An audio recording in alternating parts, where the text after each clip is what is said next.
నువ్వు చెప్పే సవరణ ఏంటో ఎవరికి తెలియదు. 3 సవరణలు అంటే అవి సవరణలు ఎవరికి తెలుసు? ఏం సవరణలు చేశావు? వక్ఫ్ బై యూజర్ అనే చట్ట సవరణని అది తొలగిస్తూ చేసినటువంటి దాన్ని నిలుపుదల చేశావా? వక్ఫ్ బోర్డులో సిఇఓ కింద అంటే ప్రభుత్వ అధికారి ముస్లిం కానోడు కూడా ఉండొచ్చు అని చెప్పి చేసినటువంటి సవరణని ఏమన్నా ఆపావా? లేదా వక్ఫ్ బోర్డుల్లో ముస్లిములు కాను వాళ్ళు ఇద్దరు ఉండాలి అని చేసినటువంటి సవరణని ఏమన్నా ఆపావా? మరి ఇంకేం ఆపావు? అవి ఆపలేదు కదా. అవి ఆపినప్పుడు ఏం ఆపావు? ఏంటయ్యా అంటే సిగ్గు లేకుండానేమో అక్కడేమో ఓటేస్తారు బీజేపీకి. బీజేపీ చెప్పిందల్లా వంత పాడతారు. అక్కడ ఓటేసి వచ్చి ఇక్కడ సిగ్గు లేకుండా మేము ఓటేయలేదని చెప్తారు, మేము ముస్లింలను కాపాడుతామని చెప్తారు, మేము ఈ చట్టాన్ని వ్యతిరేకిస్తామని చెప్తారు. నేను లోకేష్ని ఛాలెంజ్ చేస్తున్నాను. మీ నాన్నగారికి మీకు నిజంగా కలేజా ఉంటే 2 విషయాల్లో మేము చెప్పినట్టు చేయండి. మమతా బెనర్జీ చెప్పినట్టుగా నేను నా రాష్ట్రంలో వక్ఫ్ అమెండ్మెంట్ చట్టాన్ని అమలు చేయను అని చెప్పని ఆవిడ అసెంబ్లీ తీర్మానం చేసేస్తాను, మీరు చేయండి.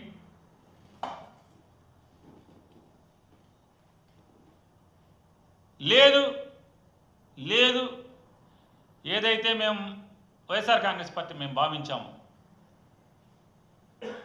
వక్ఫ్ బై యూజర్ తీసేయటం, లేదా వక్ఫ్ బోర్డుల్లో ముస్లిమేతరులు కూడా ఉండొచ్చు అని చెప్పి సవరణ చేయటం, అలాగే వక్ఫ్ కాపాడేటువంటి ప్రభుత్వ అధికారులు ముస్లిమేతరులు కూడా ఉండొచ్చు అని చెప్పటం, లేదా వక్ఫ్ ఆస్తుల్ని జిల్లా కలెక్టర్ ఎప్పుడు కావాలంటే అప్పుడు లాక్కోవచ్చు అని చేసినటువంటి వీటిని మేము తప్పుగా భావిస్తూ మేము సుప్రీంకోర్టులో రిట్ పిటిషన్ ఫైల్ చేశాం.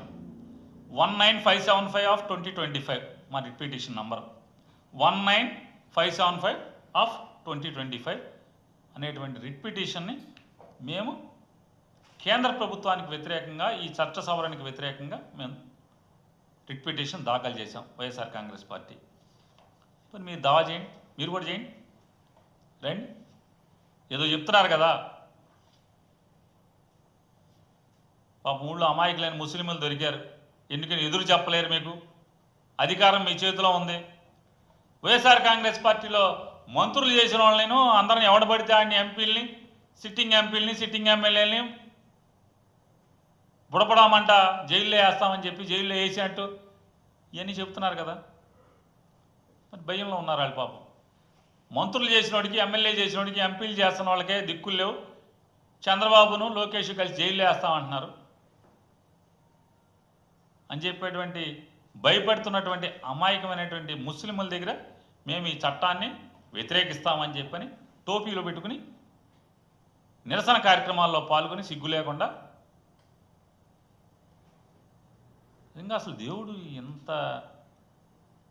గొప్పలే మీరు, అసలు సిగ్గు ఎగ్గు లేకుండా ఆ చట్టాన్ని మీరే చేస్తారు. ఇక్కడికి వచ్చేమో ఆ చట్టాన్ని మేము అమలు చేయమని చెప్పని వ్యతిరేకిస్తాము, అమలు చేయటం కాదు వ్యతిరేకిస్తామని చెప్పని ఇక్కడ మీటింగుల్లో చెప్తారు, ముస్లిమ్స్ మీటింగుల్లో. ఇటువంటి దిక్కుమాలిన దౌర్భాగ్యపు రాజకీయాలని కట్టిపెట్టమని చెప్పని, బేషరం పనులు మానేయమని చెప్పని తెలుగుదేశం పార్టీ వారికి హెచ్చరిక చేస్తూ ఇవాళ వీళ్ళ సిగ్గులేనితనానికి అంటే ఎంత దారుణం అంటే,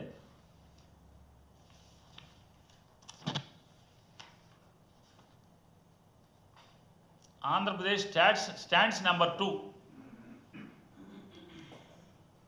జిఎస్డిపిలో భారతదేశంలో 2వ స్థానంలో ఉందంట. ఎవడన్నా నమ్ముతాడండి? దేశవ్యాప్తంగా అన్ని పేపర్లకి అడ్వర్టైజ్మెంట్ ఇచ్చారు, కోట్ల రూపాయలు ఖర్చు పెట్టి భారతదేశ వ్యాప్తంగా ఈ అడ్వర్టైజ్మెంట్ ఇచ్చారు. ఈ అడ్వర్టైజ్మెంట్ ఇచ్చినోడికి కానీ ఈ డిజైన్ చేసినోడికి కానీ ఈ తంతు చేద్దాం అనుకున్నోడికి కానీ అందరికీ నేను ఒకటే ప్రశ్నిస్తున్నాను, నాకు ఒకటి సమాధానం చెప్పండి. మీరు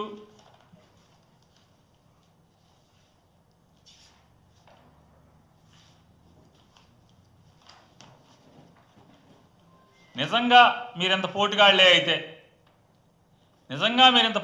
అయితే రెండో స్థానంలో, భారతదేశంలో రెండో స్థానంలో ఉండేంత పోటుగాళ్లే అయితే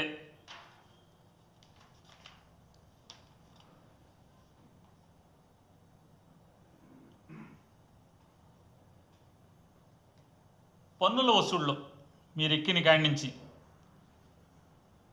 పన్నుల వసూళ్లలో, ప్రత్యక్ష పన్నుల వసూళ్లలో 2% మాత్రమే వృద్ధి ఉండి 2% మాత్రమే వృద్ధి ఉండి పోనీ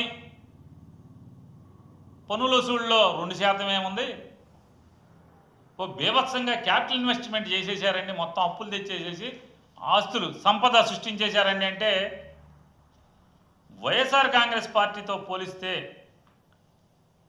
వైఎస్ఆర్ కాంగ్రెస్ పార్టీ అంటే జగన్మోహన్ రెడ్డి గారి ప్రభుత్వంతో పోలిస్తే 42.78% క్యాపిటల్ ఇన్వెస్ట్మెంట్ తగ్గుదల ఉంది.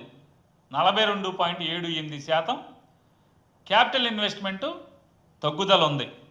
మరి ఎక్కడి నుంచి వచ్చింది ఈ ర్యాంకు? జిఎస్డిపి ఎక్కడి నుంచి వచ్చింది అంటే ఇంకా పెద్ద ఎత్తున అప్పులు చేయటానికి దొంగ పద్ధతులు సృష్టే ఈ నెంబర్ 2. ఇది కాదా అని నేను అడుగుతున్నాను. అంటే ఇవాళ చేస్తున్నటువంటి ఈ 10 మాసాల్లో చేసిన 1,50,000 కోట్ల రూపాయలు మీకు సరిపోక ఇంకా భారీగా ఇంకొక 5 లక్షలు 10 లక్షల కోట్లు తెచ్చేయటానికి వచ్చే సంవత్సరం ఈ తంతు కాదా అని సిగ్గుపడకుండా బరి తెగించి ఈ లెక్కలు ఎవడు ఆమోదించాడు? కాగ్ ఏమైనా ఆమోదించిందా? మీకు మీరే సొంత లెక్కలు తయారు చేస్తారు, మీకు మీరే 2 అని ఇచ్చేసుకుంటారు. ఇంకా చాలా రాష్ట్రాలు కేంద్రానికి అసలు లెక్కల పంపల. నీతి ఆయోగ్ కదా డిక్లేర్ చేయాల్సింది.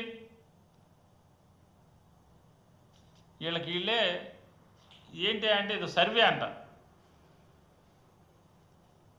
ఈ లెక్కలు ఎవడిచ్చాడు? 2 ఎట్టా వచ్చింది? మీకేమో పన్నుల వసూళ్ళలోనేమో 2% వృద్ధి ఉంటుంది, క్యాపిటల్ ఇన్వెస్ట్మెంట్లోనేమో 42.78 ఏమో తగ్గుదల ఉంటుంది గత సంవత్సరంతో పోలిస్తే, జగన్మోహన్ రెడ్డి గారి ప్రభుత్వం గత సంవత్సరంతో పోలిస్తే. మరి ఎక్కడి నుంచి వచ్చింది మీకు ఈ జిఎస్డిపి? ఇవాళ ఇటువంటి తంతులు చిన్నులు మోసపు